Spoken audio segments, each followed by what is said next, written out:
कहानी सोना और चांदी का पेड़। एक बार की बात है, एक छोटे से गांव में राजू नाम का लड़का रहता था। वो बहुत गरीब था, लेकिन दिल का बहुत नेक था। एक दिन उसे जंगल में एक अजीब सा पेड़ दिखा, जिसके पत्ते सोने के और फूल चांदी के थे। राजू ने सोचा, अगर मैं इन पत्तों को बेच दूं तो अपने गांव के गरीब लोगों की मदद कर सकता हूं। लेकिन जब वो पत्ता तोड़ने गया, पेड़ ने कहा, राजू, अगर तू इसे अपने लिए लेगा तो सब मिट जाएगा। अगर दूसरों की मदद के लिए लेगा तो 2 गुना मिलेगा।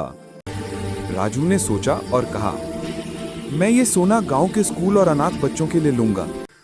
अचानक पेड़ चमक उठा और पूरा जंगल रोशनी से भर गया। राजू ने देखा, अब पेड़ के नीचे खजाने का ढेर पड़ा था। वो गांव लौटा और सबकी मदद की। तब से गांव वाले उसे राजू दयालु कहने लगे। ये कहानी हमें सिखाती है कि अगर हम दूसरों की भलाई सोचें तो भगवान हमें उससे भी ज्यादा देते हैं। सच्ची दौलत सोना चांदी नहीं, बल्कि अच्छे कर्म और दया का मन है। अगर आपको ये कहानी पसंद आए तो लाइक करें, शेयर करें और सब्सक्राइब जरूर करें। आपका एक छोटा सा समर्थन हमें और भी दिल छू लेने वाली कहानियां बनाने की प्रेरणा देता है। आदमखोर भेड़िया। बहुत समय पहले पहाड़ों के बीच बसा एक छोटा सा गांव था।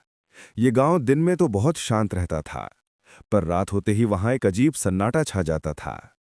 लोग कहते थे कि उस गांव के पास वाले जंगल में एक आदमखोर भेड़िया रहता है। हर पूर्णिमा की रात कोई ना कोई इंसान रहस्यमयी तरीके से गायब हो जाता था। कभी लकड़हारा, कभी चरवाहा और कभी कोई राहगीर। कोई भी सुरक्षित नहीं था। गांव वाले रात को घरों के दरवाजे बंद करके बैठ जाते और भगवान से दुआ करते कि आज उनकी बारी ना आए। गांव में एक बहादुर युवक था, रवि। वो बाकी लोगों से अलग था। उसे इन कहानियों पर यकीन नहीं था। उसने ठान लिया कि वो इस रहस्य को सुलझा कर रहेगा। एक रात जब आसमान में चांद पूरा चमक रहा था, रवि अपने साथ एक मशाल और भाला लेकर जंगल में चला गया। पेड़ों के बीच से हवा अजीब सी आवाज कर रही थी। कहीं उल्लू की चीख, कहीं पत्तों की सरसराहट, पर रवि बिना डरे आगे बढ़ता रहा। अचानक उसे पीछे से भारी सांसों की आवाज सुनाई दी। वो पलटा, पर कुछ नजर नहीं आया। फिर झाड़ियों में हलचल हुई और 2 लाल चमकती आंखें दिखीं। धीरे धीरे झाड़ियों से एक विशाल भेड़िया बाहर आया। उसकी आंखें आग की तरह जल रही थीं और मुंह खून से सना हुआ था। रवि ने डर के बावजूद अपने भाले को कसकर पकड़ा। भेड़िया गरजा और अचानक झपट्टा मार दिया। रवि ने भाला घुमाया, पर भेड़िया बहुत तेज था। वो रवि पर टूट पड़ा और उसे जमीन पर गिरा दिया। रवि दर्द से कराह उठा। तभी उसकी जेब में रखा लोहे का ताबीज चमकने लगा। उस ताबीज से तेज रोशनी निकली और भेड़िया पीछे हट गया, जैसे आग से जल गया हो। वो जोर से चिल्लाया और जंगल की गहराई में भाग गया। जब सुबह हुई तो गांव वाले रवि को जंगल के किनारे बेहोश पाए। वो जिंदा था, पर बहुत डरा हुआ।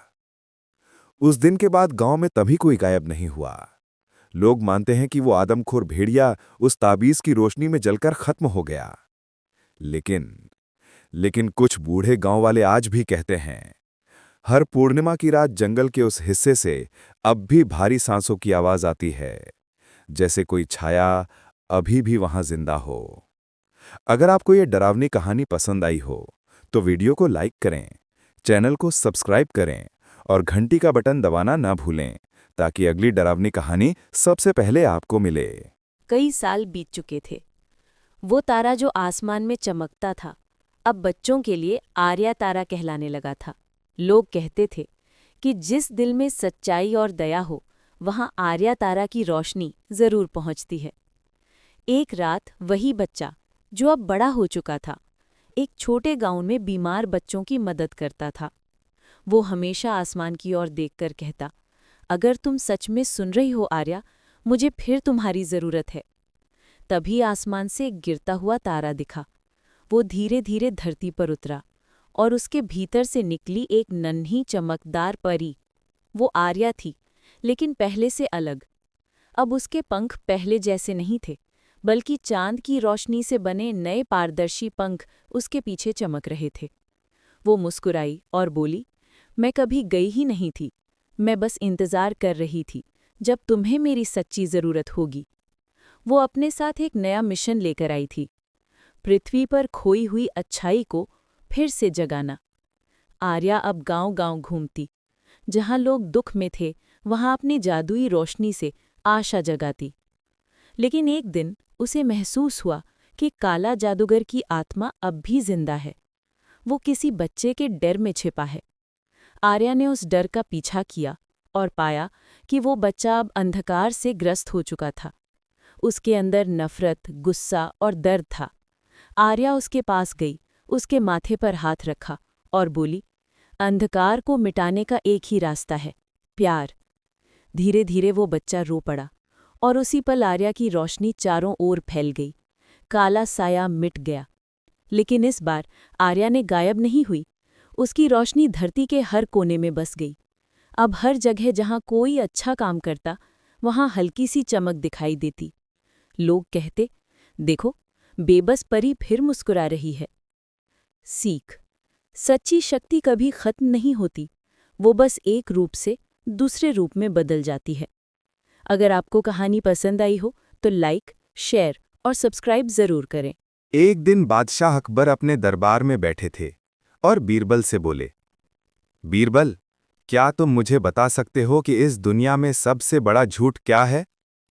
बीरबल मुस्कुराए और बोले, जहांपना, इसका जवाब देने के लिए मुझे थोड़ा समय चाहिए।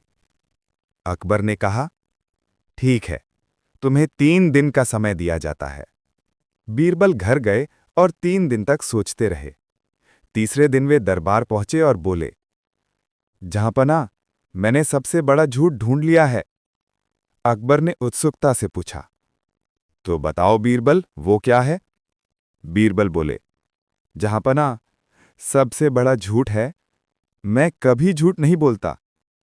अकबर जोर से हंसे और बोले, वाह बीरबल, तुमने फिर साबित कर दिया कि तुम्हारी बुद्धि की कोई तुलना नहीं। दरबारियों ने भी बीरबल की तारीफ की और सब खुश होकर हंसने लगे।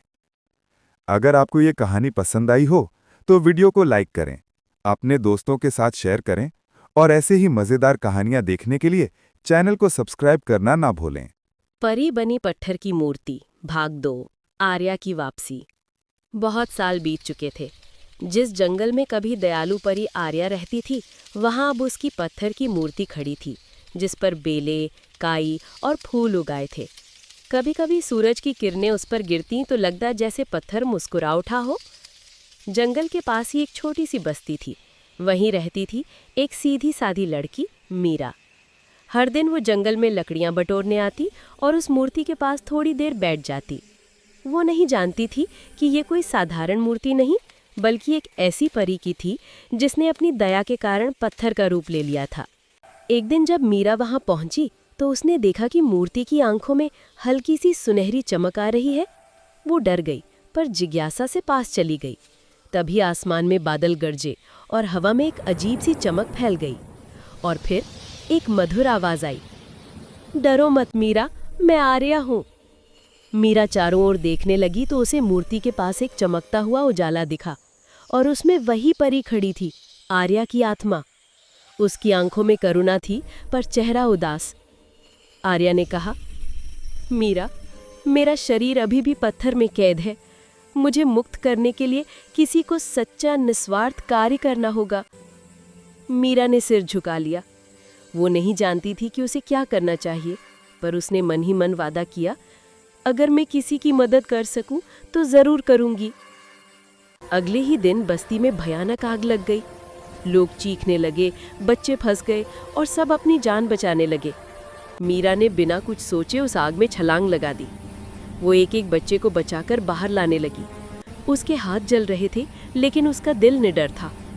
जैसे ही उसने आखिरी बच्चे को बाहर निकाला, जंगल में आर्या की मूर्ति अचानक तेज रोशनी से चमकने लगी। पत्थर की दरारों से सोने जैसी किरणें निकली और देखते ही देखते मूर्ति टूटने लगी। आर्या फिर से जिंदा थी। उसके पंख पहले से भी ज्यादा चमकदार थे। उसकी मुस्कान में फिर से वही जादू लौट आया था। वो मीरा के सामने आई और बोली, मीरा, तुम्हारा दिल सबसे सुंदर जादू है। तुम्हारे निस्वार्थ कर्म ने मुझे आजाद कर दिया।